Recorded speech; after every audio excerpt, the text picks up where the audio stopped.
habang tayo ay malaya pa maglakad-lakad mga guys. Samahan niyo ako sa paglalakad ko. Pupunta ko ng Israel.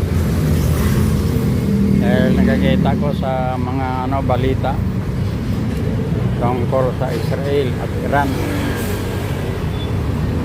Palitan sila ng missile. Kaya yung mga tao sa Iran pinabakwit na. Grabe ang traffic sa kalsadahan mga guys dahil ang traffic. Kaya tayo ngayon dito mga guys na malaya pa, huwag naman mangyari sana ang nangyari doon sa Israel at sa napakahirap mga guys. Sabi ko nga yung tatay ko noon nung gera daw sa Second World War, parang parang bibingka, apoy sa ilalim, apoy sa taas, parang bibingka. Kaya habang tayo mga guys malaya pa dito sa Pilipinas, lakad-lakad tayo para naman mawala yung high blood sa atin mga puso, sa mga buhay. Dahil mahirap yung lagi lang nakahiga, magkaroon tayo sakit ng puso mga guys.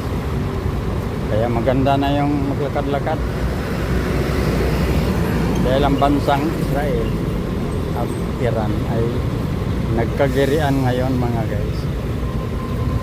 Gusto ng Amerika na pasukuin si mag-surrender si Khamenei.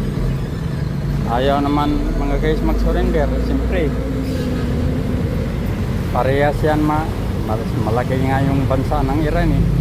Hindi pwede mag-surrender yan sa Israel. Dahil higante mag-surrender kagaya ng ng Goliath at si David. Si Goliath hindi nag-surrender kay David, pero ang nangyari sa kanya, namatay. Sinugutan siya ni David sa ulo dahil matamaan nga sa matamaan sa isling. Sumama sa kanyang nao, bumagsak siya. Pero ang sabi ng mga